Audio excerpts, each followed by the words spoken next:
أما بعد فأعوذ بالله من الشيطان الرجيم بسم الله الرحمن الرحيم وقل جاء الحق وزهق الباطل إن الباطل كان زهوقا وقال النبي صلى الله عليه وسلم بعثت لأتمم مكارم الأخلاق أو كما قال عليه الصلاة والسلام درود شريف اللهم صل على محمد وعلى آل محمد كما صليت على إبراهيم وعلى آل إبراهيم إنك حميد مجيد اللهم بارك على محمد وعلى آل محمد كما باركت على إبراهيم وعلى آل إبراهيم إنك حميد مجيد الحمد لله মুসলিম যুব পরিষদের উদ্যোগে আয়োজিত 2 দিনব্যাপী চতুর্থ বার্ষিক ইসলামী সম্মেলনের দ্বিতীয় দিবসের মুহতারাম সভাপতি উপস্থিত হযরত উলামায়ে কিরাম মুরব্বিয়ানে ইজম আমার প্রাণপ্রিয় ছাত্র ও যুবক ভাইয়েরা পর্দার আড়ালের মা ও বোনেরা মহান আল্লাহ পাক পরওয়ারদিগার আলমের সকল তারিফ এবং প্রশংসা যিনি মেহেরবানি করে আজকের এই মাহফিলে আমাদেরকে আসার এবং বসার তৌফিক দান করেছেন আমরা মহান রব্বুল আলামিনের শাহী দরবারে অন্তরের অন্তঃস্থল থেকে শুকরিয়া আদায় করি আলহামদুলিল্লাহ এবং আকায়ে নামদার তাজদারে মদিনা মাহবুবে কিবরিয়া জিগার গোশায়ে আমেনা মুহাম্মদুর রাসূলুল্লাহ সাল্লাল্লাহু আলাইহি ওয়াসাল্লামের খিদমতে লাখো কোটি দরুদ ও সালামের হাদিয়া যার আদর্শ আর তরিকার মধ্যে রয়েছে মানব জাতির জন্য দুনিয়া এবং আখিরাতের কামিয়াবি আর সফলতা। আমি আপনাদের খিদমতে সূরা বনী ইসরাঈল থেকে ছোট্ট একটি আয়াত তেলাওয়াত করেছি। এই আয়াত অবতীর্ণ হয়েছে মক্কা বিজয়ের কিছু পূর্বে। আল্লাহ হাবিব সাল্লাল্লাহু আলাইহি ওয়াসাল্লাম মক্কা বিজয়ের সময় কাবা ঘরে এবং কাবার চারপাশে 360টি মূর্তি ছিল। নবীজি হাতুড়ি নিয়ে একটা মূর্তির গায়ে আঘাত করতেছিলেন আর বলতেছিলেন আল্লাহ বলতে বলেছেন। আল্লাহ বলছেন বলুন, আপনি বলুন যা আল হক, হক এসে গেছে, ওয়াজাহাকাল বাতিল, বাতিল দূরীভূত হয়েছে, ইন্নাল বাতিলা কানা যাহুকা, আর বাতিল দূরীভূত হওয়ার জন্য হক আসলে বাতিল পালাতে বাধ্য। আল্লাহ নবী এক একটা মূর্তির গায়ে আঘাত করতেছিলেন আর এই আয়াত করতেছিলেন হক আর বাতিলের দ্বন্দ্ব চিরন্তন। আজ থেকে প্রায় ৭,৫০০ বছর আগে পৃথিবীতে মানব বসতি শুরু হয়েছে। এর আগে ছিল পৃথিবীতে জিন জাতির বসবাস। জিন জাতির বসবাস, জিন জাতিকে আল্লাহ পাক ধ্বংস করে দিয়েছেন ফিতনা ফাসাদের কারণে। এখন একটা প্রশ্ন, পৃথিবীর প্রথম মানুষ আদম আলাইহিস সালামকে সৃষ্টি করার পর আল্লাহর আদেশ লঙ্ঘন করার কারণে ইবলিস হয়েছে, শয়তান হয়েছে। এর আগে কোন শয়তান ছিল না পৃথিবীতে, ইবলিস ছিল না। এখন কোন ঝগড়া হোক, দিয়েছে। আমি গুনাহ করি, শয়তান করাইছে, মারামারি শয়তান করাইতেছে। তখন জিন জাতির মধ্যে ফিতনা আর ফাসাদ কে করাইল? তখন তো শয়তানের অস্তিত্ব ছিল না। এটা একটা প্রশ্ন। এই প্রশ্নের জবাব জিন আর ইনসানের মধ্যে আছে তিনটা আত্মা। কয়টা? তিনটা। একটা আত্মার নাম হচ্ছে নফসে আম্মারা। নফসে আম্মারা জিন আর ইনসানকে সদা সর্বদা গুনাহের দিকে প্ররোচিত করে। আরেকটা আছে নফসে লাওয়ামা। এটা জিন আর ইনসানকে সদা সর্বদা গুনাহের জন্য মলামত করে। আরেকটা হচ্ছে নফসে মুতমাইন্না। যে ব্যক্তি নফসে আম্মারাকে প্রত্যাখ্যান করে নফসে লাওয়ামা মতে চলতে পারে, তার হাসিল হয় নফসে মুতমাইন্না। আর যার নফসে মুতমাইন্না হাসিল হয়, সে জান্নাতি হয়ে যায়। তাহলে আল্লাহ পাক জিন আর ইনসানকে সৃষ্টিগতভাবে একটা বাতিল ভিতরে ঢুকে আছে, নফসে আম্মারা। এটা সবসময় বাতিলের দিকে ডাকে, গুনাহের দিকে ডাকে। বাদশাহ হযরত ইউসুফ আলাইহিস সালামের স্বপ্নের ব্যাখ্যা জানার পর প্রতিনিধি প্রেরণ করলো, যাও ইউসুফকে জেল থেকে মুক্ত করে নিয়ে আসো। হযরত ইউসুফ আলাইহিস সালাম বলেন, না, আমি বাদশার করুণায়, বাদশার দয়ায় জেল থেকে মুক্ত হতে চাই না। আমি আমার বিরুদ্ধে অভিযোগের নিষ্পত্তি চাই। অভিযোগ হচ্ছে ইউসুফ জুলাইখাকে অপকর্মের জন্য প্ররোচিত করেছে।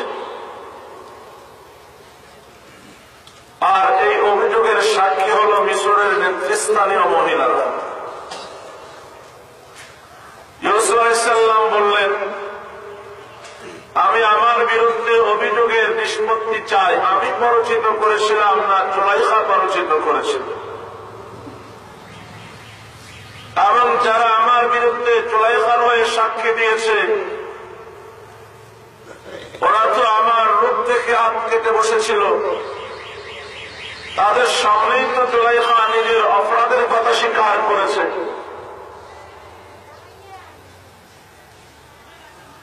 তারপরে ওরা জুলাইখার বিরুদ্ধে সাক্ষী দিল। অতএব তাদের সাক্ষীটা সঠিক ছিল না, ভুল ছিল। জুলাইখার মামলাটা সত্য ছিল না, মিথ্যা ছিল। আমি এর নিষ্পত্তি চাই। বাদশার করুণায় আমি জেল থেকে বের হতে চাই না। জেলখানায় আদালতে উপস্থিত করা হলো ওই নারীদেরকে এবং জুলাইখাকে, মিশরের প্রধানমন্ত্রীর বিবিকে। প্রথমে জিজ্ঞাসা করা হলো, তোমরা ইউসুফের বিরুদ্ধে যে সাক্ষী দিলা, তোমাদের সাক্ষী সত্য ছিল না মিথ্যা ছিল?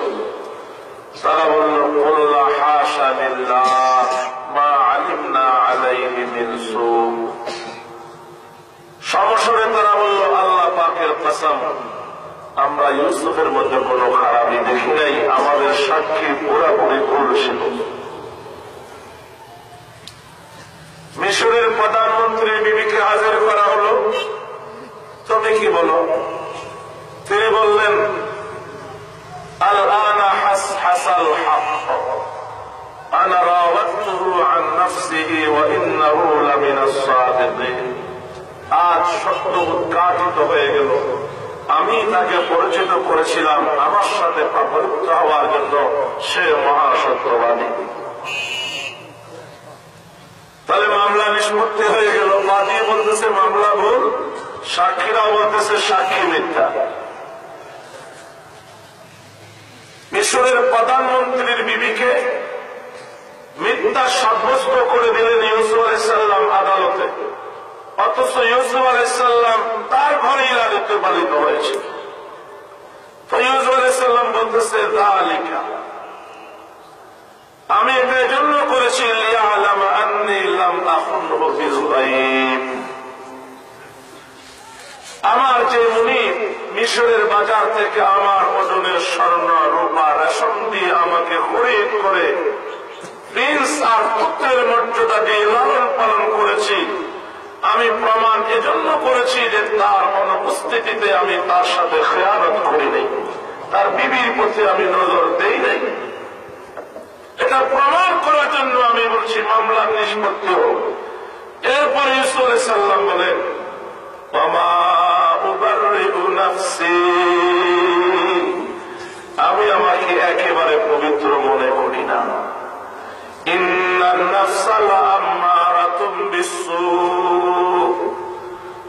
দুনিয়ার সকল জিন আর ইনসানের মধ্যে যেভাবে একটা নফসে আম্মারা আছে, আমার মধ্যেও আছে। আমার নফসে আম্মারাও আমাকে বলেছে জুলাইখার কথা মেনে নে, মেনে নে, মেনে নে। আমার নফসও আমাকে বলেছে। আর এই নফসের ধোঁকা থেকে কেউ বাঁচতে পারে না ইল্লা মান রাহিম, সেই বাঁচতে পারে যাকে আল্লাহ দয়া করে। আমি আমার নফসে আম্মারার ধোঁকা থেকে বাঁচতে পারতাম না যদি আমার আল্লাহ আমাকে দয়া করতেন। আল্লাহ পাক দয়া করে বাবা ইয়াকুব আলাইহিস সালামকে ইউসুফ আলাইহিস সালামের বিশ্বস্ত করে দিলেন। আর বাবা বলতেছে, ইউসুফ কখনোই কাজে লিপ্ত হইল না। আমি যেটা বোঝাবার চেষ্টা করেছি, নফসে আম্মারা পয়গম্বরের মধ্যেও আছে, আমাদের মধ্যেও আছে, জিনদের মধ্যেও আছে। আর এই নফসে আম্মারাই জিন জাতিকে গুনাহ, খাতা, ফিতনা, ফাসাদে লিপ্ত করেছে।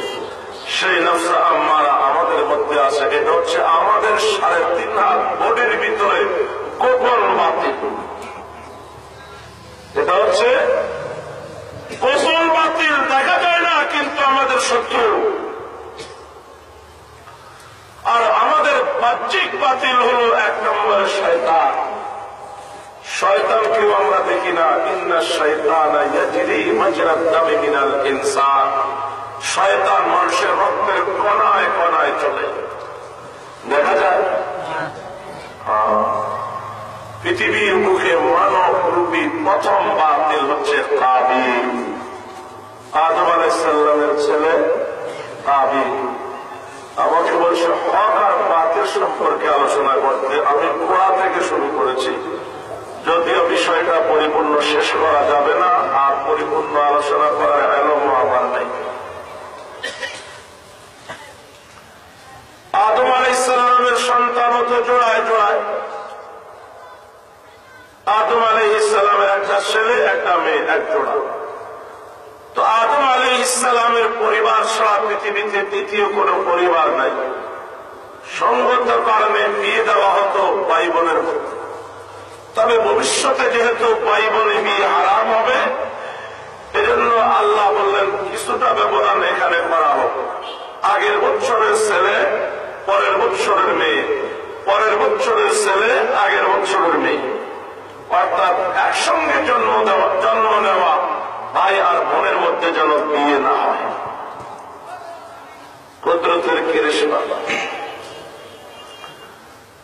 কাবিলের সঙ্গে যে বোন হয়েছে তার নাম আকলিমা, হাবিলের সঙ্গে যে বোন হয়েছে তার নাম আলবুদা।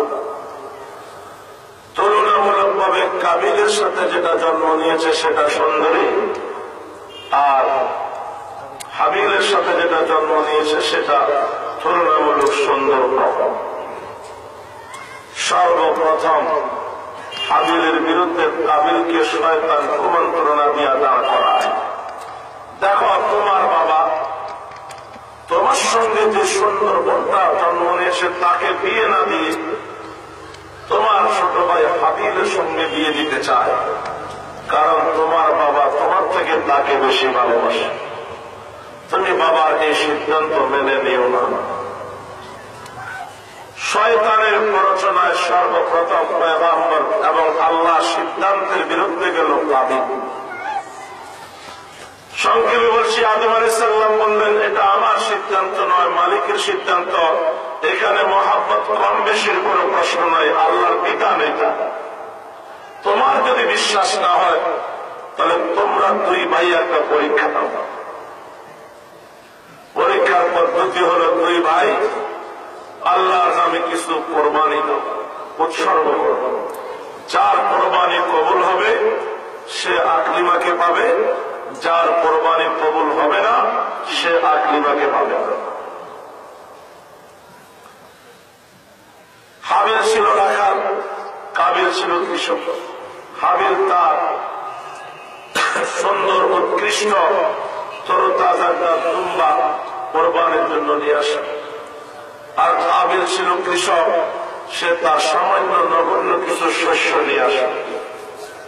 সেই যুগে কোরবানি কবুল হলো কি হলো না এটা বোঝার উপায় ছিল কোরবানির উদ্দেশ্যে পাহাড়ের পাদদেশে রেখে আসত, আর রাতের বেলায় আকাশ থেকে আগুন এসে যার কোরবানি কবুল হতো সেটা জ্বালিয়ে বর্ষা করে দিত, আর যারটা কবুল হতো না যথাস্থানে পড়ে থাকত। যথারীতি কাবিলের শস্য পড়ে আছে, আর হাবিলের আকাশ থেকে আগুন এসে পোড়াইয়া দিল। কাবিলের কোরবানি কবুল হইল না, হাবিলের কোরবানি কবুল হইল।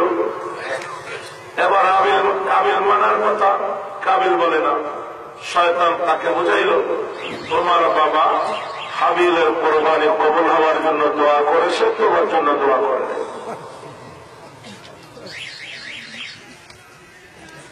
পৃথিবীর প্রথমবার কাবিল সুযোগ খুঁজতেছে, একা পাইলে হাবিলকে হত্যা করবে। কাবিল গেল খেতে কাজ করতে, আর হাবিল গেল রাখালি করতে। মরুভূমিতে এক জায়গায় দুইজনের দেখা।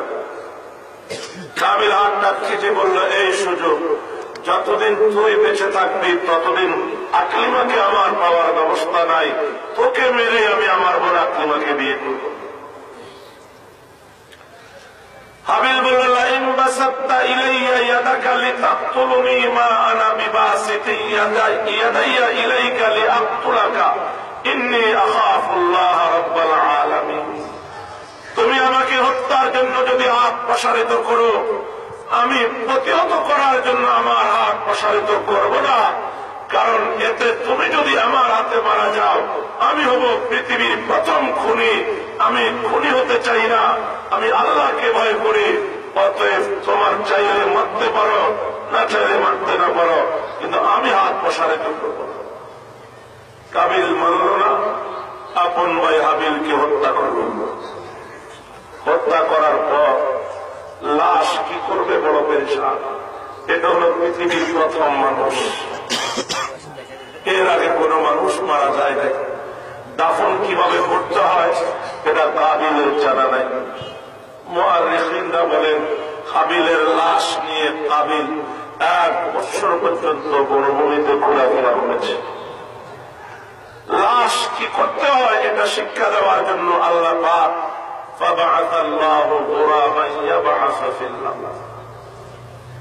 আল্লাহ দুইটা কাক পাঠাইল। দুইটা কাক ঝগড়া করে একটা আরেকটাকে হত্যা করল। খুনি কাকটা মাটি সরাইয়া নিহত কাকটাকে মাটির ভিতরে ঢুকাইয়া আবার উপরে বালি চাপা দিয়ে ফেলল। কাবিল এটা দেখে বুঝলো, এভাবেই তো মানুষকে দাফন করতে হবে। সে তার ভাই হাবিলকে দাফন করল।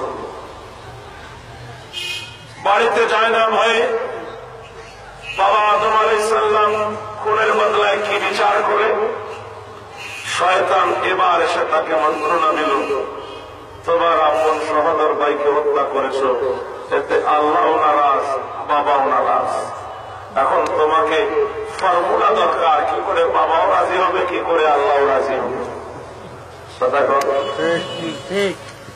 শয়তান বলল, এবার ভাইয়ের মূর্তি বানাও।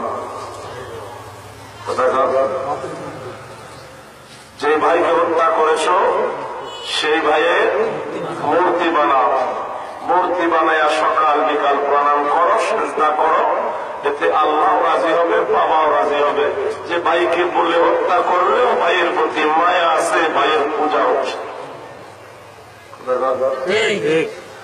দুনিয়ার সব পূজারীদের উদ্দেশ্য কিন্তু এটা। মক্কার কাফেররা 360 মূর্তির পূজা করে, আল্লাহ বিশ্ব নবীর মাধ্যমে তাদেরকে জিজ্ঞাসা করতে বললেন, আপনি তাদেরকে বলুন কে আসমান জমিনের স্রষ্টা, কে তাদের স্রষ্টা। তারা বলবে লা ইয়াকুলুন্না আল্লাহ, স্রষ্টা আল্লাহ। আল্লাহ বলেন এবার জিজ্ঞাসা করুন, আল্লাহ যদি স্রষ্টা হয় আল্লাহকে বাদ দিয়ে মূর্তি পূজা করো কেন? আল্লাহ বলেন, তারা জবাব দিবে মা না'বুদুহুম ইল্লা লিয়ুকাররিবুনা ইলাল্লাহি যুলফা, আমরা মূর্তি পূজা করি মূর্তি আল্লাহ পর্যন্ত পৌঁছে যাবে। পৃথিবীর প্রথম মূর্তি পূজা ভাইকে হত্যা করে নারাজ করেছে, এবার আল্লাহকে আর বাবাকে রাজি করার জন্য মূর্তি পূজা। এখন পর্যন্ত আল্লাহ ছাড়া যত পূজা সব পূজার উদ্দেশ্য। কাফেররা পূজা করে আল্লাহর কাছে পৌঁছার জন্য, আর হিন্দুরা যা পূজা করে সব হইল মা, এটার উদ্দেশ্য ঈশ্বরের কাছে পৌঁছা। তাদের গ্রন্থের গভীরে আছে আসল পূজা নিরাকারের, অতএব নিরাকারের পূজার ধ্যান আসার জন্য আকারের পূজা। আল্লাহ তো নিরাকার, আল্লাহকে তো দেখা যায় না। আল্লাহকে পূজা করার জন্য আমার মধ্যে যে একাগ্রতার প্রয়োজন, এটা হাসিলের জন্য আকারের পূজা, আকারের মূর্তি। কথা বলে মা দুর্গা, মা সরস্বতী, মা কালী, মা মনীষা, মা গরুর পূজা করে হিন্দুরা। কথা বল, উদ্দেশ্য নিরাকার আল্লাহর কাছে যাওয়া। কথা বলে উদ্দেশ্য নিরাকার আল্লাহর কাছে যাওয়া। হিন্দুরা পূজা করে সবগুলো মা। কথা বল, মা দুর্গা, মা কালী, মা সরস্বতী, মা মনীষা, মা গরু। গরু হিন্দুদের মানা। ভারতের এক হিন্দু বলতেছে ভারতে 70 কোটি হিন্দু আছে। আমেরিকা থেকে এক নেতা প্রশ্ন করলো, এটা মা সহ না মা ছাড়া? মা সহ না মা ছাড়া? আচ্ছা, গরু যদি মা হয় বাবাকে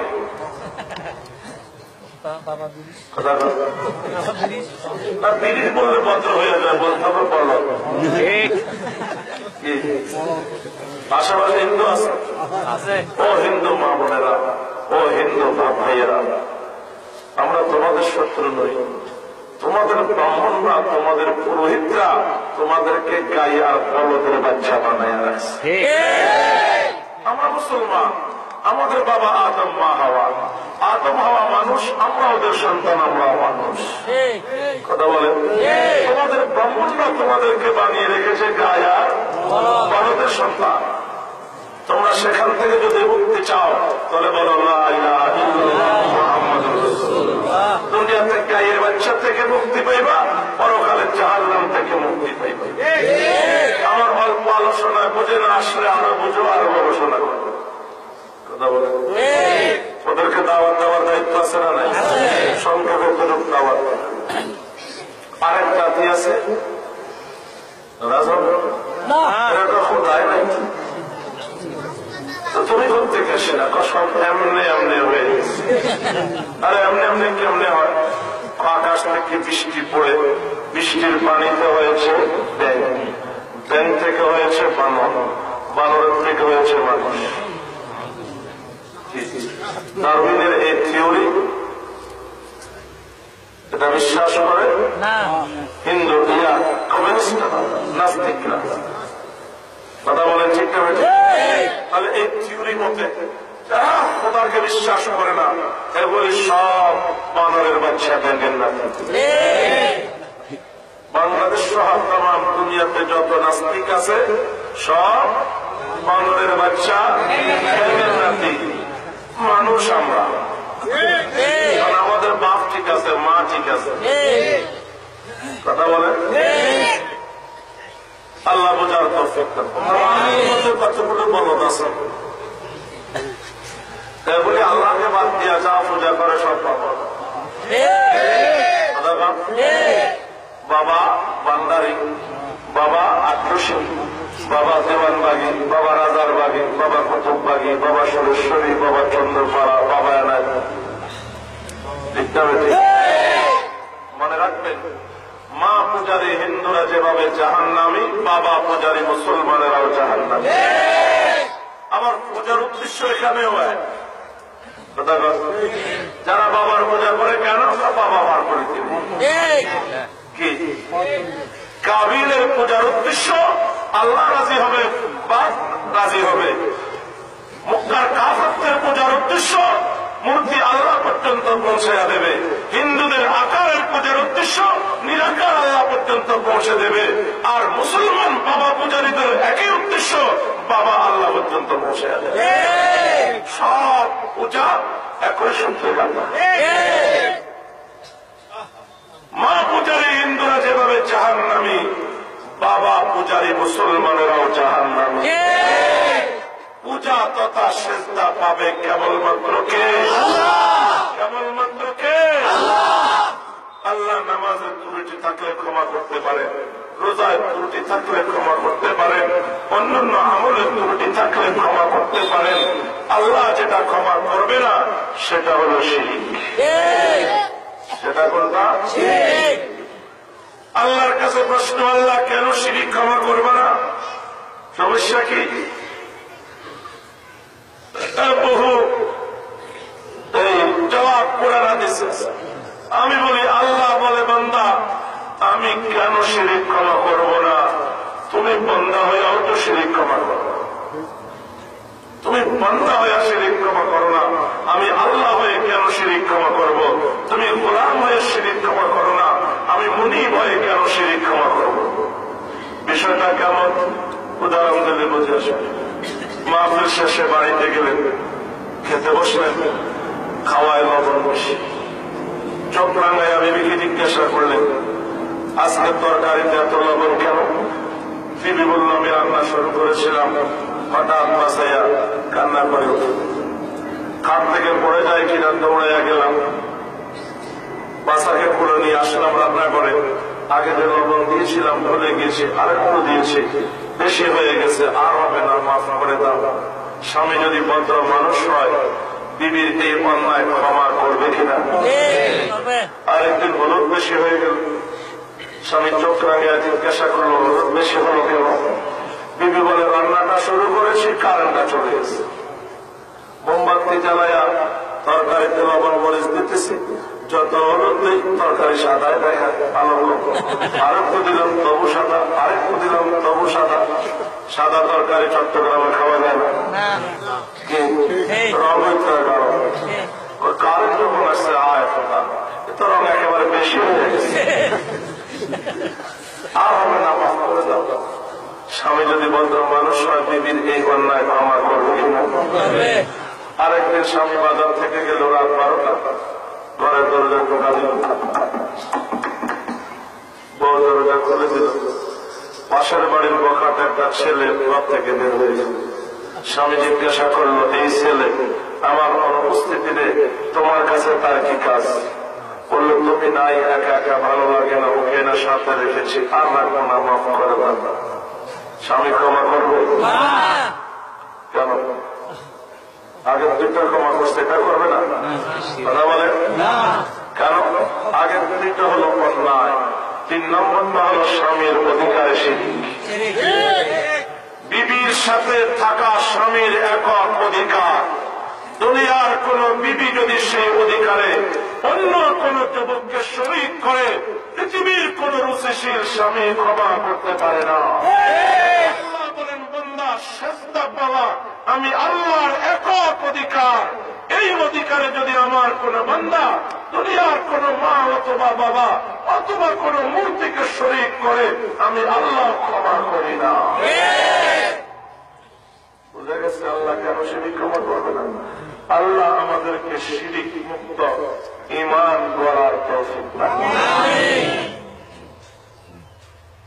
তাহলে কাবিল খুনিও, পৃথিবীর প্রথম মূর্তি পূজারীও, আর পৃথিবীর প্রথম দৃশ্যমান বাতিল।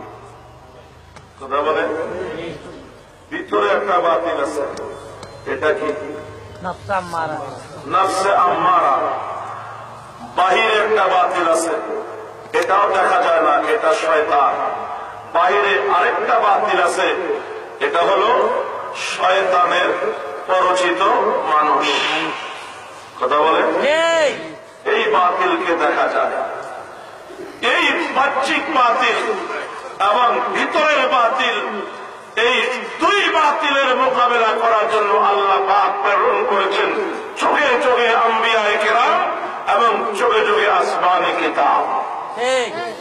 বাহ্যিক বাতিলকে নিয়ে বেশি আলোচনা হয়, কথা বলেন, ভিতরের বাতিল বাদ পড়ে যায়। কথা বলেন,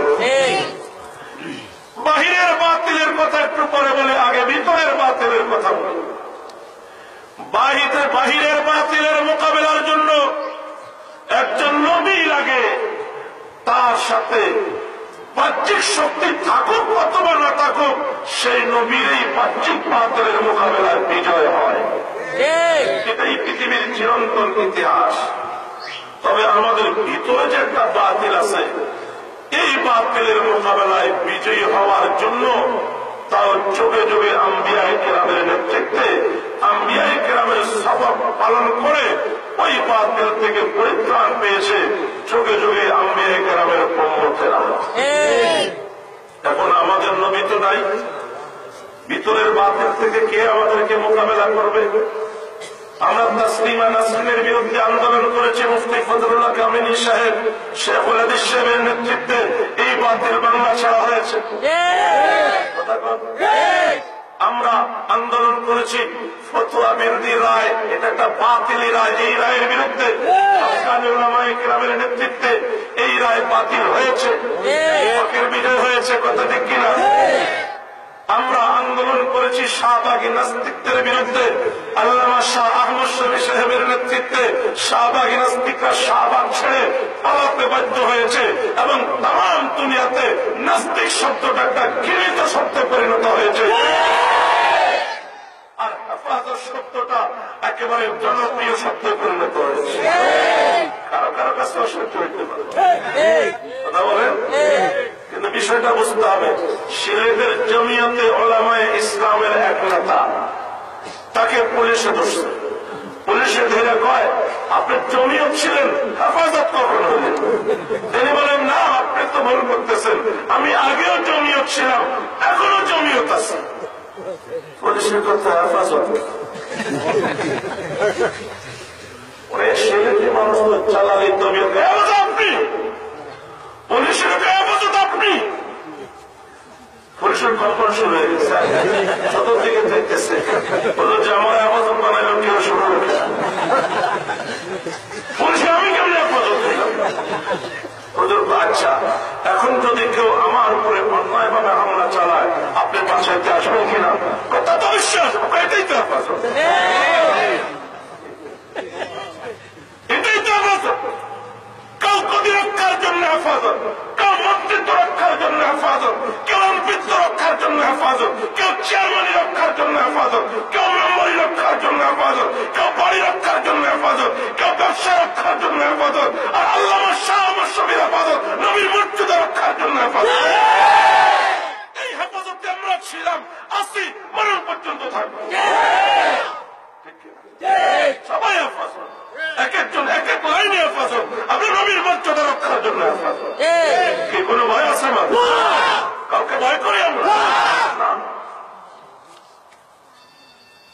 কি বলতেছিলাম?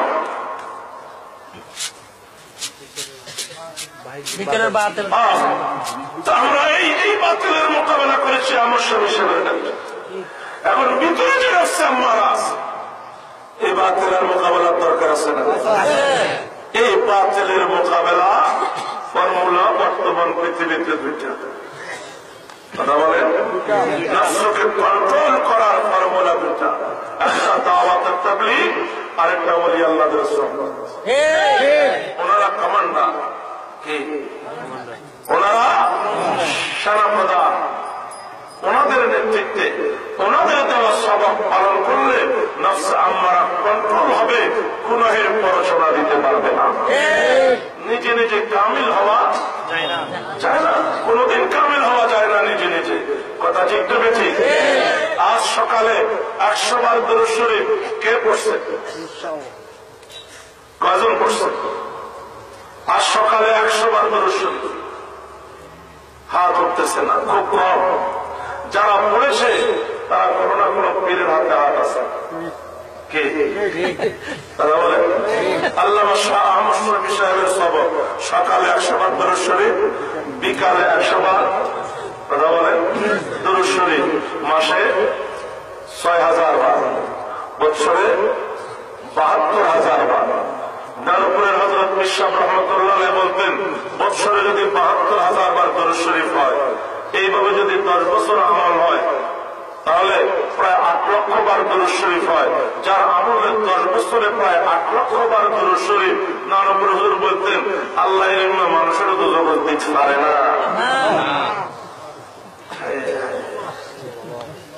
কথা বলেন?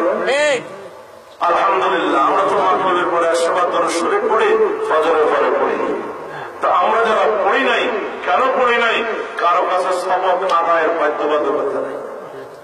কথা বলেন? এটা তো আমি দরুদ শরীফ দেখালাম, আরো তাসবিহ আছে। একজন যোদ্ধা কমান্ডারের নেতৃত্ব থেকে সর্বপ্রকার ট্রেনিং আয়ত্তে আনে। কি ট্রেনিং আয়ত্তে আনে? ওই ট্রেনিং দিয়া সে যুদ্ধ করে। তো আমার রাস্তা আমার জন্য বাতিল, এই বাতিলের মোকাবেলার জন্য আমাকে ট্রেনিং দিতে হবে। এই ট্রেনিং হলো ওলি আল্লাহর দরবার, এই ট্রেনিং হলো দাওয়াতে তাবলীগ। কথা বলেন? হায় পাল্লা পাক বোঝার তৌফিক দান। ওলি আল্লাহর সাহাবতে কি ইসলাহে নফস, নফসে আম্মারার মোকাবেলা করার পদ্ধতি শিখার তৌফিক দান। আমিন। নবীদের কাছে ওহী আসে, ওলি আল্লাহদের কাছে কশফ হয়, ইলহাম হয় নাকি? ওলি আল্লাহদের কি হয়? কশফ হয় আর ইলহাম। আমি আমার নিজের কথা বলি, এবার হঠাৎ থেকে মনে মনে চিন্তা করতেছে ওয়াজ মসজিদের এই লাইন ছেড়ে দেব।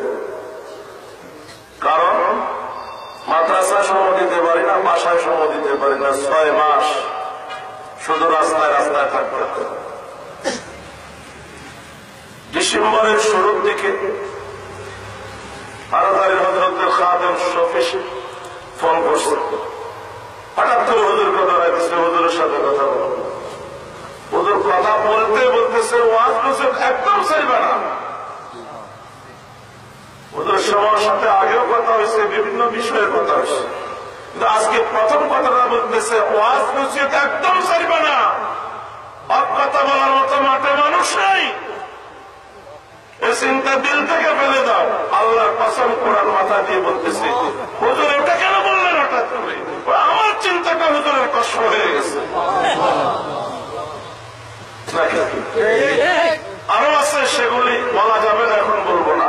শুধু এতদূর বলি, আল্লামা শাহ আহমদ শফী সাহেবকে বাংলার জনগণ যত বড় মনে করে, কসম খোদার তিনি তার চেয়ে অনেক অনেক বড়। এতদূর শুধু মনে রাখেন। শাহ আব্দুল আজিজ মুহাদ্দিস দেহলভী রাহমাতুল্লাহ আলাইহির দরবারে ওনার এক মুরিদ আসছে, তো আসছে আর চায় না। দরবারে হাদিয়া তোহফা আসে, মজা করে খায়, যায় না। ওদের চাইতেও বলতে পারে না, আবার এই লোক চায়ও না নিজের থেকে। একদিন হুজুর পকেট থেকে 10 টাকার একটা নোট বের করে দিল, বলে যাও অমুক বেশ্যাখানায় গিয়ে টিকিট করে 1 রাত থেকে আসো।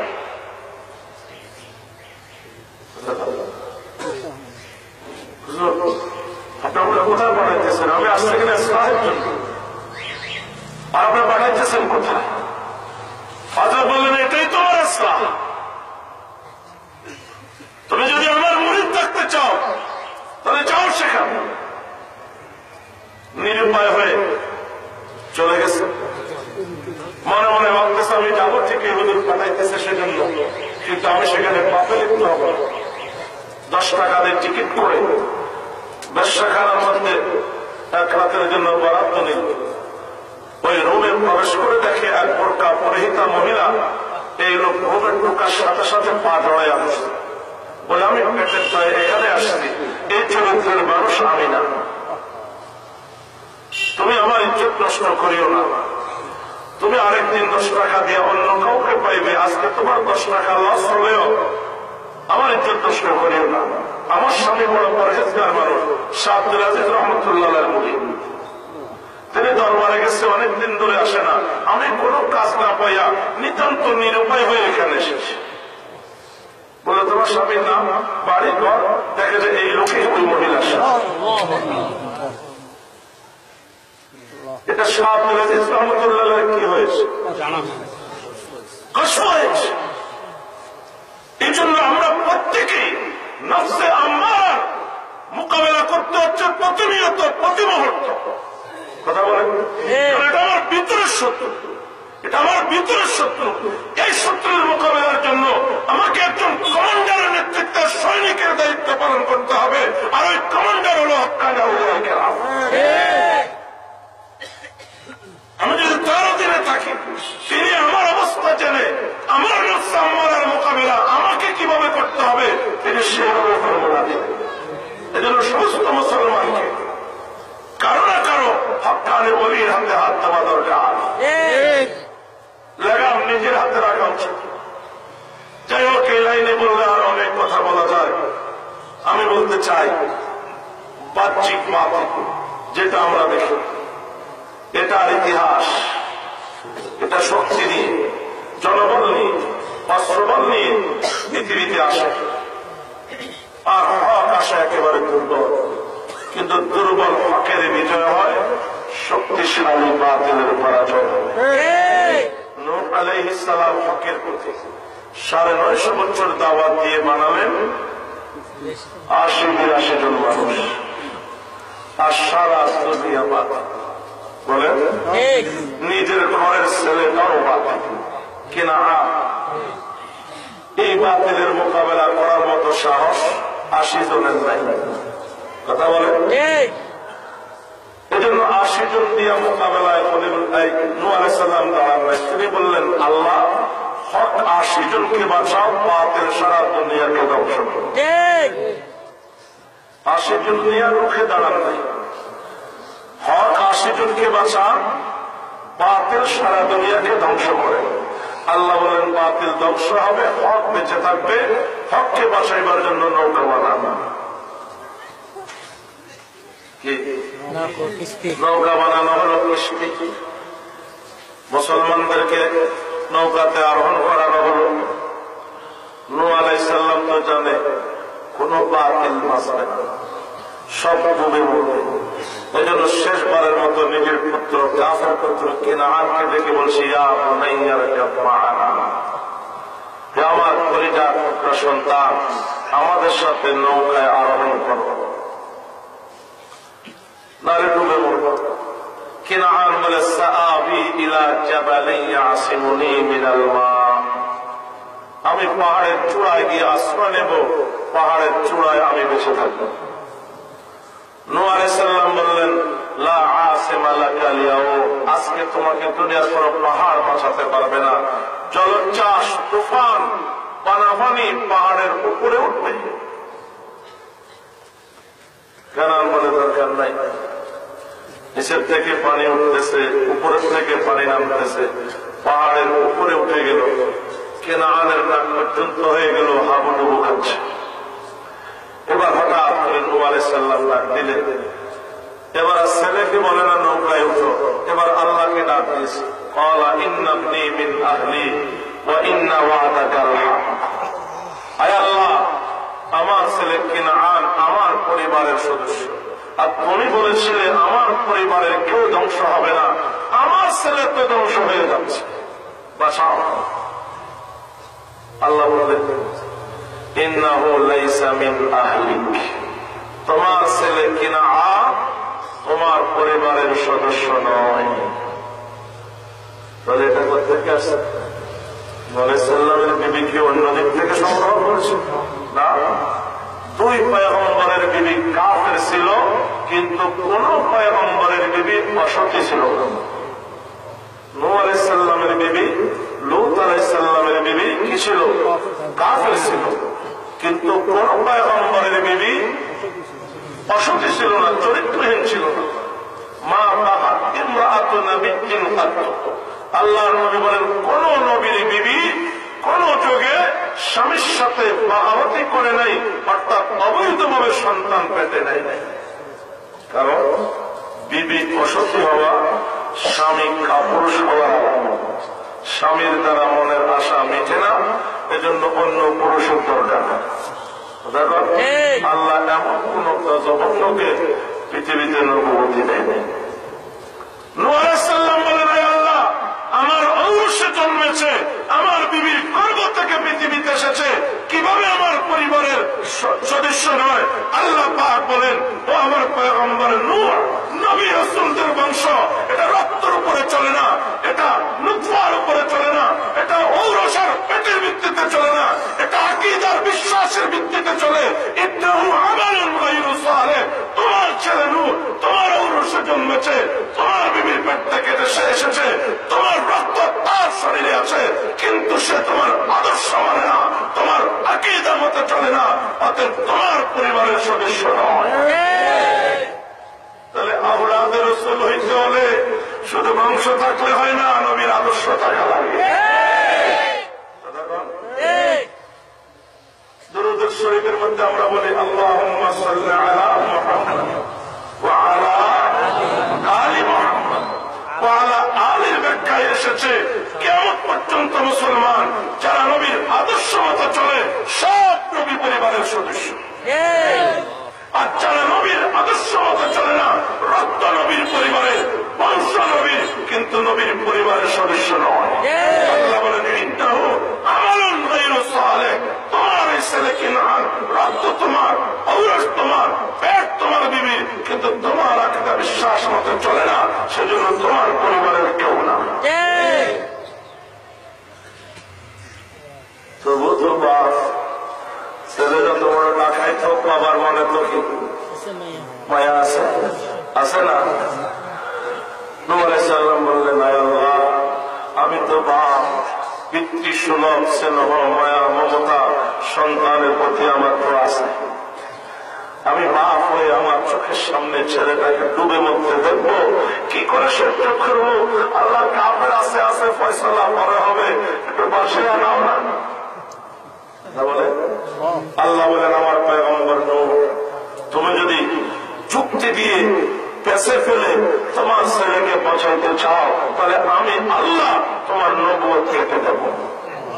ইন্নী আইযুকা আন তাকুনা মিনাল জাহিলিন। আমি আল্লাহ যে তোমাকে নবুয়তি দিয়েছি, এই নাফরমান সন্তানের জন্য এভাবে পেছে ফেলে আমার কাছে ফরিয়াদ করলে আমি তোমাকেও চিনব না, নবুয়তি কেটে ফাসিকদের কাতারে দাঁড় করে। আল্লাহ পয়গম্বর নূহ আলাইহিস সালাম সাথে সাথে বললেন, ক্বালা রাব্বি ইন্নী আউযু বিকা আন আসআলাকা মা লাইসা লি বিহি ইলম। আয় আল্লাহ, তুমি যে এত রেগে যাবে এটা আমার জানা ছিল না, আমি মাফ চাই। কি ইন্নী আউযু বিকা আন আসআলাকা মা লাইসা লি বিহি ইলম। ছেলের জন্য মাফ চাইলে তুমি এইভাবে রেগে যাবে, নবুয়তি কেটে দেওয়ার ধমক দিবে, এটা আমার জানা ছিল না। জানা থাকলে কোনদিন আমি ছেলের জন্য সুপারিশ করতাম না। এরকম হাজার ছেলে মরে যাইতে পারে, তোমাকে তো নারাজ করতে পারি না, আল্লাহ মাফ করে দাও। আল্লাহ বলেন, ও আমার পয়গম্বর, আমি সব দুনিয়াকে মাফ করতে পারি, আমি মুশরিককে ক্ষমা করতে পারি না, শিরককারীকে ক্ষমা করতে পারি না, চাই সে নবীর বাপ অথবা বেটা হোক না কেন। সব বাতিল সাফ হয়ে গেল, বেঁচে থাকলো শুধুমাত্র হক। ঠিক কিনা? দেখেন নমরুদ কোন দেশের বাদশা? না না, সারা পৃথিবীর বাদশা। নমরুদ কোন দেশের বাদশা? সমগ্র দুনিয়ার বাদশা। সারা পৃথিবী রাজত্ব করেছে চারজন, দুইজন কাফের, দুইজন মুসলমান। কাফের একজন নমরুদ ইবনুল হুশ, আরেকজন মুহতানাসার। মুসলমান দুইজন, একজন সুলাইমান আলাইহিস সালাম, আরেকজন সিকান্দার দুলকারনাইন। নমরুদ কোন দেশের রাজা? সমগ্র জগতের রাজা, রাজধানী ইরাক। সারা পৃথিবীর রাজা নমরুদ, রাজধানী ইরাক।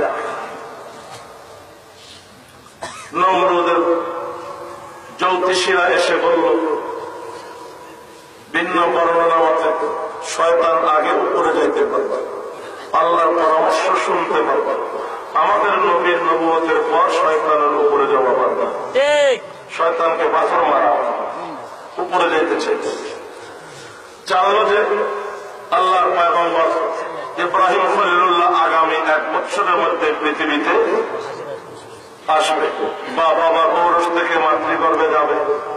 কতদিনের মধ্যে? আগামী 1 বছরের মধ্যে।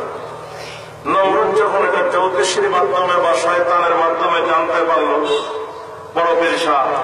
খলিলুল্লাহ পৃথিবীতে আসলে নমরুদের রাজত্ব তো থাকবে না। তখন কি করা যায়? নমরুদের দরবারের প্রধান উজি মূর্তি প্রস্তুতকারী ইব্রাহিম খলিলুল্লাহর বাবা আজম অথবা সে বলল, সহজ উপায়, এই 1 বছরের জন্য নারীরা পুরুষ থেকে আলাদা থাকবে। সারা পৃথিবী জুড়ে নারী পুরুষের 1 বছরের মিলন বন্ধন। সেটাও তার কন্ডম ছিল না। এখন জন্ম নিয়ন্ত্রণের জন্য কি করতে হবে? আলাদা।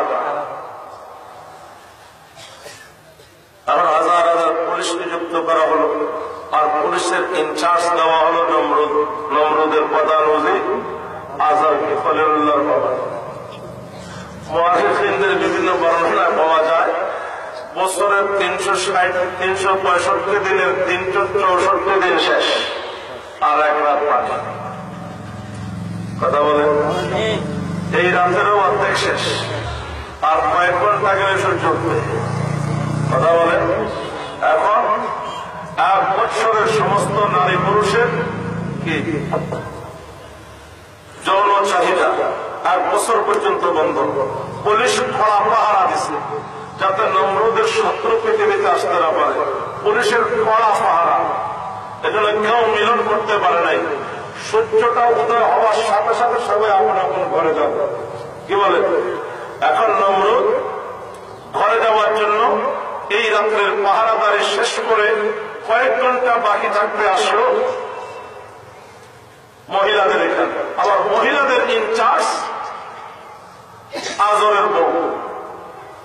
এই কয়েক ঘন্টা বাকি থাকতে তারা চিন্তা করলো, পুরা বছর তো শেষ, এই রাত প্রায় শেষ, এখন এই সময় আর কে কার কাছে যাবে?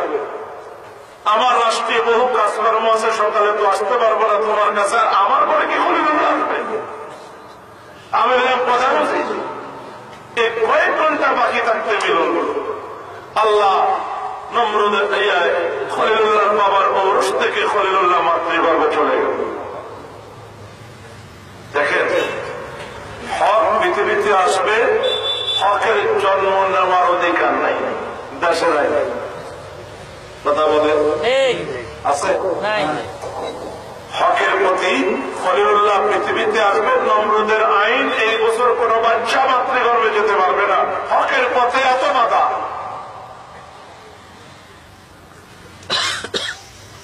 যুগে যুগে ছিল, এখনো থাকবে। বর্তমান তাম দুনিয়াতে হকের প্রতি কওমি উলামায়ে কেরাম আর কওমিদের সামনে যত সব বাধা। কথা বলেন, তাম দুনিয়াতে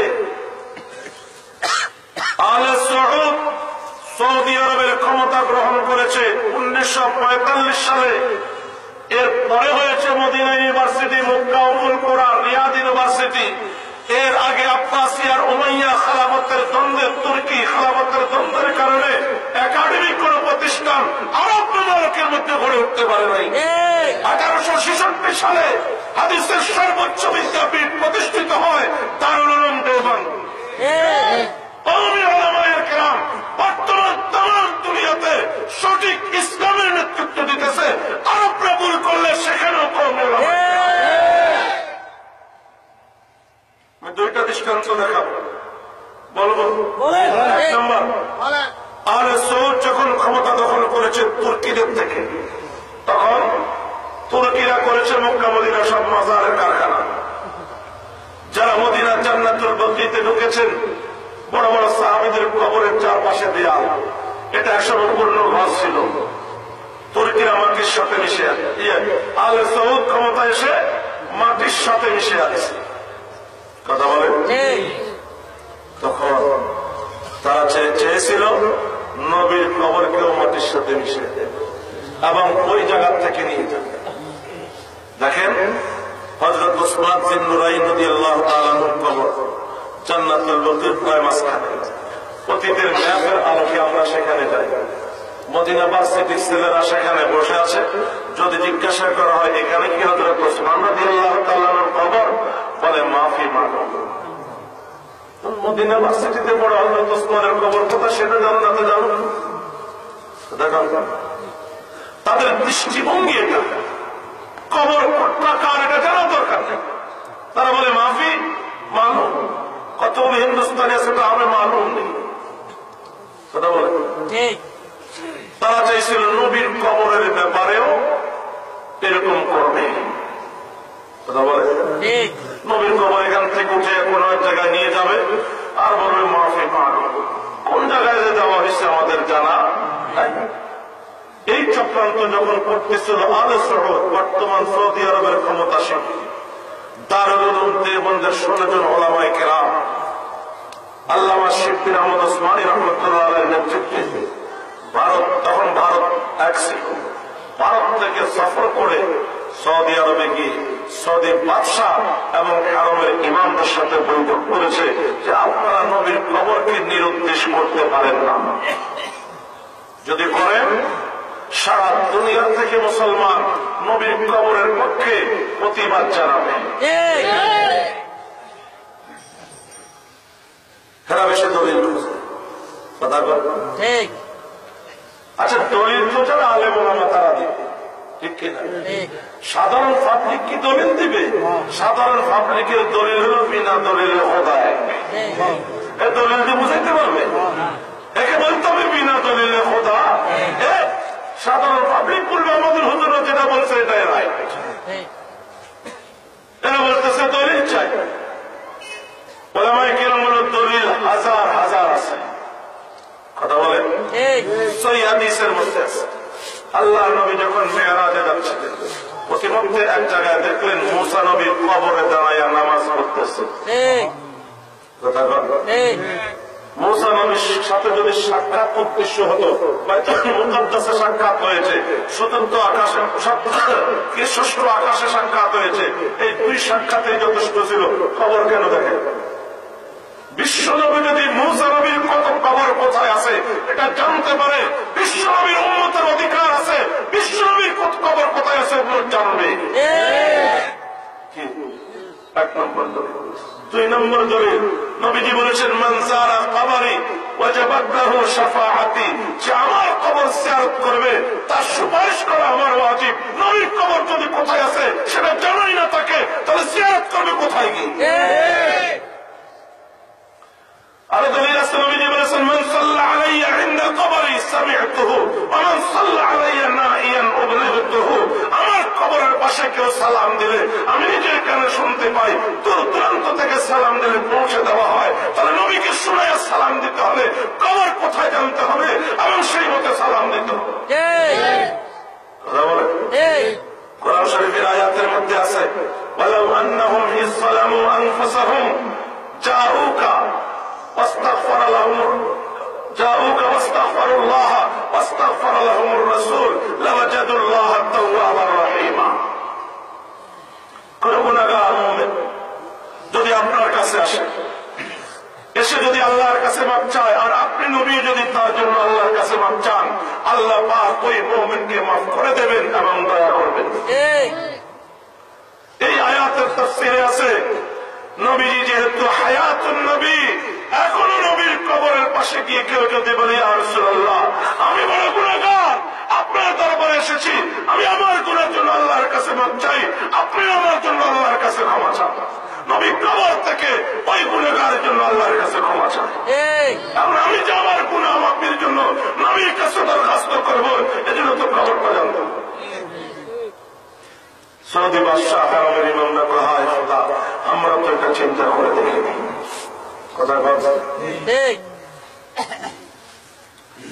এই নবীর কবরটা রক্ষা পায়, তাহলে শুদ্ধ করে দিয়েছে দেওবন্দি কওমি উলামায়ে কেরাম। ইদানিং কালে বাংলাদেশ, ভারত, পাকিস্তান, বিশেষ করে এই তিন দেশে একটা আহলে হাদিস গ্রুপের আবির্ভাব হয়েছে। কেউ হাদিস মতে মানবে, ভালো হাদিস কোরআন মানো, কিন্তু আবু হানিফা কাফের, মাযহাব মানা কুফরি, মাযহাব মানা বিদআত, বলে কি বলে না? 20 বছর মাযহাবিদেরকে গালাগালি করে। আমি ওই লাইনে কথা বলার সময় আমার হাতে নাই। এই অবস্থা যখন চলতেছিল গত 2 বছর আগে, বাংলাদেশ, ভারত, পাকিস্তান, 3 দেশের উলামায়ে কেরাম বাদশার বাড়িতে হারমের ইমামদের সাথে বৈঠক করেছে। বৈঠক করে বলল, আহলে হাদিস যারা আছে এরা মাযহাবিদেরকে কাফের বলে, হানাফিদেরকে কাফের বলে, শাফিদেরকে কাফের বলে, মালিকি হাম্বলীদেরকে কাফের বলে। আর এরা সৌদি রিয়াদ থেকে পড়া, মদিনা ভার্সিটি থেকে পড়া, মক্কা ভার্সিটি থেকে পড়া, আবার এরা এখান থেকে মোটা অঙ্কের বেতনও পায়। হারমের ইমামরা জানাইল, আমরা তো তাদেরকে আপন আপন দেশে শিরিক আর বেদাতের বিরুদ্ধে জনগণকে বুঝাবার জন্য টাকা দিয়ে থাকি, অর্থায়ন করে থাকি। আমরা তো তাদেরকে মাযহাবী ইমামদেরকে কাফের আর বিদআতি ফতোয়া দেওয়ার জন্য টাকা দিই। এটা জানার পরে আপনারা নেটে দেখবেন শেখ সুদাইসির বক্তব্য এসেছে, যারা আইম্মায়ে মুজতাহিদিনদেরকে কাফের অথবা বিদআতি বলবে, ওরা ধ্বংসের মধ্যে আছে, ওরা গুমরাহির মধ্যে আছে, ওরা কুফরের মধ্যে আছে। আগেকার আইম্মায়ে কেরামকে বাতিল বলার কোন অধিকার কারণ নয়। সৌদির টাকা খেয়ে বিশ্বজুড়ে আহলে হাদিসের নামে ইহুদি খ্রিস্টানদের দালালি করতেছিল সালাফিরা, মাযহাবী গ্রুপ, ওদের ব্যাপারে মুখ সম্মোচন করে দিয়েছে সৌদি আরবে গিয়ে কওমি উলামায়ে কেরাম। বর্তমান দুনিয়াতে ইসলামের নেতৃত্ব দিতেছে কওমি উলামায়ে কেরাম। আমি তো বলে থাকি, ব্রিটেনে, আমেরিকায় খ্রিস্টান গির্জা বিক্রি হয়। কেন? গির্জা আবাদ করার মতো খ্রিস্টানের অভাব। গির্জা বিক্রি হয়। যদি কওমি উলামায়ে কেরাম না হতো, পৃথিবীর বিভিন্ন দেশে মসজিদ বিক্রি হতো। কেন? সৌদিরা এত বেশি টাকা হয়ে গেছে, দুবাইতে এত বেশি টাকা হয়ে গেছে, মসজিদের ইমামতি করার সময় ওদের নাই। ওরা 20,000 রিয়াল বেতন খায় সরকারের থেকে, এক ওয়াক্ত নামাজও পড়ায় না। নামাজ পড়ায় বাঙালি, ইন্ডিয়ানি, পাকিস্তানি, এরা দেয় 1,000 টাকা। আর আমি চোখে দেখি বলতেছি, আমি দেখছি। আর আপনারা তো এগুলো আপনাদের নানার বাড়ির গল্প কি, আপনাদের তো বাপ্পাইরা কোথায় থাকে? সৌদি আরবে থাকে, দুবাইতে থাকে, কুয়েতে থাকে, কাতারে থাকে। 70-80% মসজিদের ইমাম কওমি উলামায়ে কেরাম, ইন্ডিয়ানি, পাকিস্তানি, বাংলাদেশি। ঠিক না? আল্লাহু আকবার। কিছু আছে মিশরি, সুদানি, এগুলি বাংলাদেশে আসলে মুয়াজ্জিনও হতো না। কি সফরান এরা মুয়াজ্জিন পাবে না, মদিনাঘাটের মুয়াজ্জিন পাবে না। হাসার কথা নয়, কওমি উলামায়ে কেরাম পৃথিবীর যেখানে গিয়েছে সুন্নতের পাবন, যেখানে গিয়েছে সেখানে সুন্নতের পাবন। এজন্য সারা দুনিয়া এখন কওমি বিরোধী। একজনে বলে ব্যাঙের ছাতার মতো কওমি মাদ্রাসা হইতেছে, জঙ্গি আস্তানা হইতেছে। কওমি মাদ্রাসায় জঙ্গি হয় না, সন্ত্রাসী হয় না, পৃথিবীর সোনার মানুষ তৈরি হয়।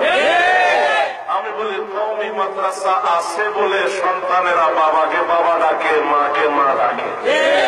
কওমি মাদ্রাসার ছোঁয়া যেখানে নাই, সেখানে বাবা আর বাবা নাই, মা আর মা নাই, বাবা ড্যাডি, মা মেমি। যেখানে কওমিয়তের ছোঁয়া নাই, সেখানে পুরা মা বাবা সন্তানের সাথে জায়গা পায় না, থাকতে হয় বৃদ্ধাশ্রমে। যেখানে কওমিয়তের ছোঁয়া আছে, সেখানে মা বাবা, পুরা মা বাবা সন্তানদের সাথে থাকে। আমি বলি যেখানে কওমিয়তের ছোঁয়া আছে সেখানে সকালবেলা পুত্রবধূ ঘুম থেকে উঠে স্বামীকে শাসায়, বাবা সারা রাত কাশির জন্য ঘুমাইতে পারে নাই, তোমার শুধু অফিস অফিস ব্যবসা ব্যবসা, বন্ধ করো আজকের ব্যবসা, বন্ধ করো অফিস, আগে বাবাকে ডাক্তার দেখা। ঠিক কিনা? আর যেখানে কওমিয়তের ছোঁয়া নাই সেখানে পুত্রবধূ সকালবেলা উঠে স্বামীকে শাসায়, তোমার বাবার কাশিতে সারা রাত ঘুমাইতে পারি নাই, তাড়াতাড়ি বাসা বদলাও। আজ পর্যন্ত সমাজে, রাষ্ট্রে, পরিবারে যে পরিমাণ সভ্যতা, শৃঙ্খলা, শান্তি আছে আল্লাহর কসম কওমি মাদ্রাসার কারণে। পাবলিক কওমি মাদ্রাসার শাখা, হক্কানি পিয়াউলিয়া কওমি মাদ্রাসার শাখা, কথা ঠিক কিনা? আর ওরা তো শুধু গরুর গোশত নিয়ে আসে আর কাফের ফতোয়াবাজি নিয়ে আসে। আল্লাহ বোঝার তৌফিক দান। আমিন। খলিলুল্লাহ দুনিয়াতে আসবে, আসার অধিকার নাই। মা বড় পেরেশান, ফেরাউন নমরুদের আইনের বছর সন্তান গর্ভে আসছে, কোনভাবে যদি আজরে জানতে পারে সমস্যা আছে, এজন্য খুব চাপে রাখতেছে পেটকে যাতে গর্ভ প্রকাশ না হয়। হক দুনিয়াতে আসবে। আল্লাহু আকবার। আমাদের সন্তান, আমাদের বিবিদের পেটে যখন বাচ্চা আসে, একটু বমি টমি যখন করে, তখন ডাক্তার এসে শিরা দইরা হাসি দেয়, বলে আপনি খুশি হয়ে যান, মিষ্টি আনেন, বাবা হবেন, আপনি খুশি হয়ে যান, দাদা হবেন, আপনি খুশি হয়ে যান, নানা হবেন। কথা ঠিক না বেটি? আর যার করবে সন্তান সে বড় পেরেশান, কেউ যদি জানতে পারে সর্বনাশ হয়ে যাবে। হক পৃথিবীতে আসবে, কেউ জানবে সেই সাহস নাই।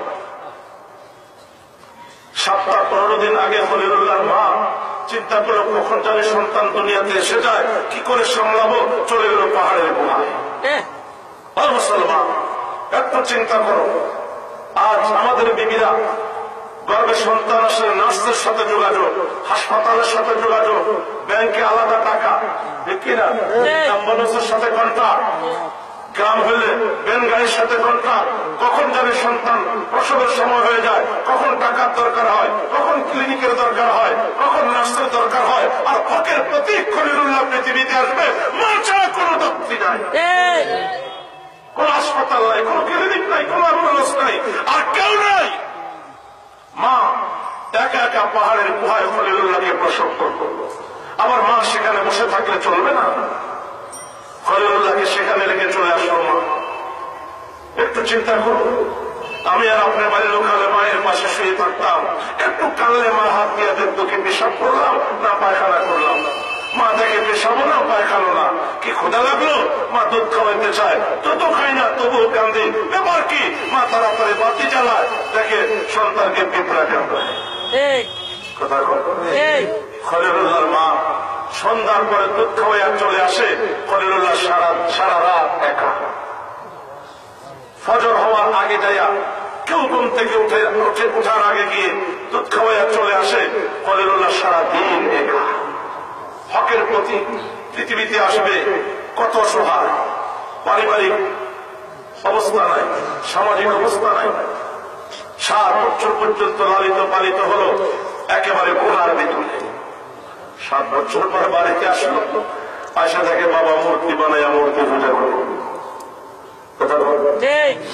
খলিলুল্লাহকে আব্বা এই মূর্তি চোখে দেখেন না, আপনি দেখেন না, দেখেন চোখের পাওয়ার তো আপনার খোদার থেকে আপনার বেশি,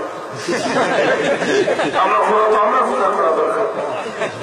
এটা কথা বলেছি, আচ্ছা বাবা এটা বাবা আপনার কানে শোনেন, আমরা খোদা শোনে না, তো শ্রবণ শক্তি তো আপনার তা বেশি। বাবা আপনার কথা বলতে পারেন, কি পারেন, আপনার খোদা পারেন না, তো বাক শক্তি তো আপনার আছে, খোদার নাই।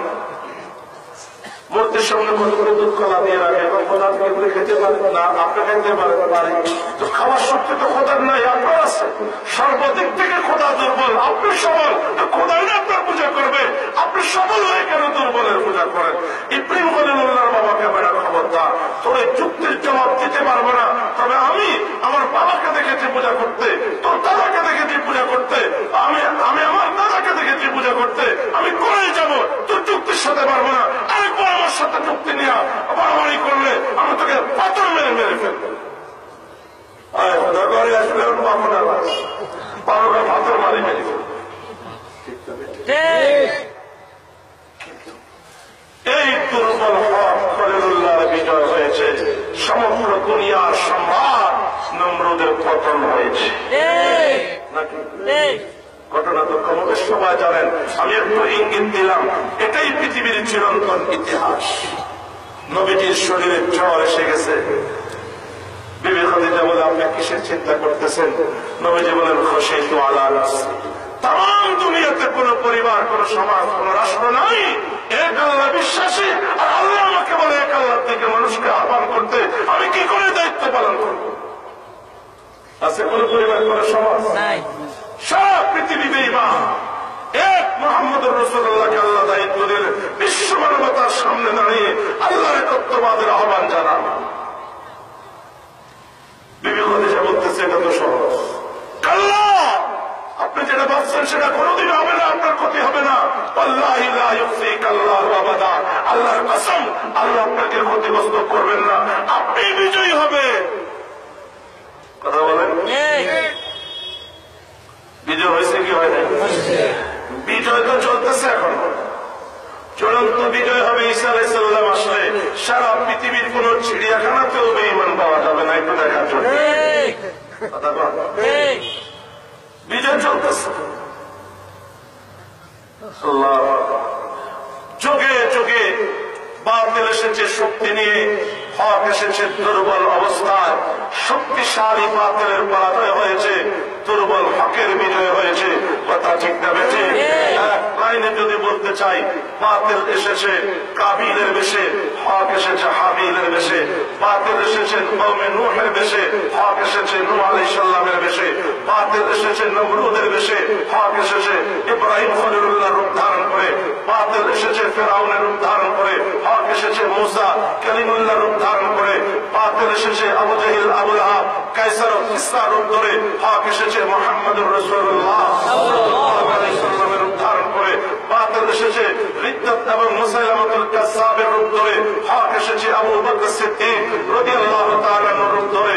বাতিল এসেছে খলিফা, বাতিল এসেছে হজ্জাজ ইবনে ইউসুফের রূপ ধারণ করে, হক এসেছে আব্দুল্লাহ ইবনে জুবাইরের রূপ ধারণ করে।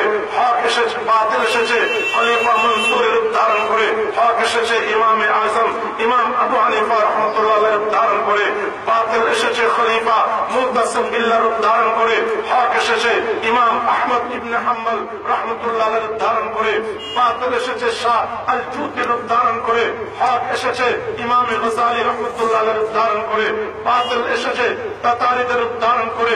হক এসেছে আল্লামা ইবনে তাইমিয়া রাহমাতুল্লাহ আলাইহির রূপ ধারণ করে। বাতিল এসেছে শিয়া ইসনা আশারার রূপ ধারণ করে। হক এসেছে শাহ ওলিউল্লাহ মুহাদ্দিস দেহলভী রাহমাতুল্লাহ আলাইহির রূপ ধারণ করে। বাতিল এসেছে সম্রাট আকবরের রূপ ধারণ করে। হক এসেছে শেখ আহমদ সিরহিন্দি মুজাদ্দিদ আল-ফিসানি রাহমাতুল্লাহ আলাইহির রূপ ধারণ করে। বাতিল এসেছে ইংরেজদের রূপ ধারণ করে। হক এসেছে শাহ আব্দুল আজিজ মুহাদ্দিস দেহলভী রাহমাতুল্লাহ আলাইহির রূপ ধারণ করে। বাতিল এসেছে পিতৃরাজের রূপ ধারণ করে। হক এসেছে খাজা মুঈনুদ্দিন চিশতি আজমিরি রাহমাতুল্লাহ আলাইহির রূপ ধারণ করে। বাতিল এসেছে কোর গোবিন্দের রূপ ধারণ করে। হক এসেছে শাহজালাল ইয়ামানি রাহমাতুল্লাহ আলাইহির রূপ ধারণ করে। বাতিল এসেছে গোলাম আহমদ কাদিয়ানির রূপ ধারণ করে। হক এসেছে আতাউল্লাহ শাহ বুখারী রাহমাতুল্লাহ আলাইহির রূপ ধারণ করে। বাতিল এসেছে বহুরূপী ফিতনার রূপ ধারণ করে। হক এসেছে উলামায়ে দেওবন্দের রূপ ধারণ করে। বাতিল এসেছে নাস্তিক বলগারদের রূপ ধারণ করে। হক এসেছে আল্লামা শাহ আহমদ শরীফ সাহেবের রূপ ধারণ করে। যুগে যুগে বিজয় হয়েছে হকের, পরাজয় হয়েছে বাতিলের। কথা ঠিক না বেঠে? এবার হকের বিজয় হবে, বাতিলের পরাজয় হবে ইনশাআল্লাহ। এটাই পৃথিবীর চিরন্তন ইতিহাস। কওমি মাদ্রাসার বিরুদ্ধে গিয়ে কোনো লাভ নাই। এটার সম্পর্ক বাংলার 15 কোটি মানুষের হৃদয়ের সাথে। এটা শাখা প্রশাখা আল্লাহর আরশ আজিম পর্যন্ত। আমি বলি, আমি এক মুজিবুর রহমান হাটাজারি মাদ্রাসায় পড়েছি। আমার শরীরের ভিতরে আসে এদেশের লক্ষ কোটি মানুষের দান অনুদান। হাটাজারিতে আপনাদের প্রত্যেকের ঘর থেকে দান আছে না? সারা বাংলাদেশ থেকে আছে না? সারা দুনিয়া থেকে আছে না? তো সেটা খেয়েই তো মুজিবুর রহমান। সেটা খেয়েই তো আল্লাহ সব হিসাব হয়েছে, ঠিক না ঠিক? বেয়াদবি নয়, এটা আমাদের গৌরব। কি ওনার শরীরে যে রক্ত আর মাংস যা নিয়ে ময়দানে হাসরে উঠবে, এটা ওনার বাবার খেয়া নয়, আপনাদের এটা অপমানজনক নয়, এটাই গৌরবের। আমরা আপনাদের খাইয়া দিন শিখি আর আপনাদের হক আদায় করি। আপনাদের খাইয়া দিন শিখি, আপনাদের হক আদায় করি। বাতিল যেই তরিকায় মাঠে আসে আমরা মোকাবেলায় মাঠে নামি, আমরা ভয় করি না। এটাই আমাদের পেহচান। কওমি মাদ্রাসা জনগণের টাকায় চলে, কওমি উলামারা জনগণের ঈমানের চিন্তা করে। আমরা সরকারের টাকায় পড়ালেখা করি নাই, আমরা সরকারে খাইয়া অলস ঘুমাইয়া থাকি না। আমরা জনগণের টাকায় মানুষ হয়েছি, জনগণের ঈমান যেখানে বিপন্ন আমরা সেখানে। কথা ঠিক না বেঠিক? আল্লাহ বুঝার তৌফিক দান করেন, আমিন। ওয়া আখিরু দাওয়ানা আলহামদুলিল্লাহি রাব্বিল আলামিন।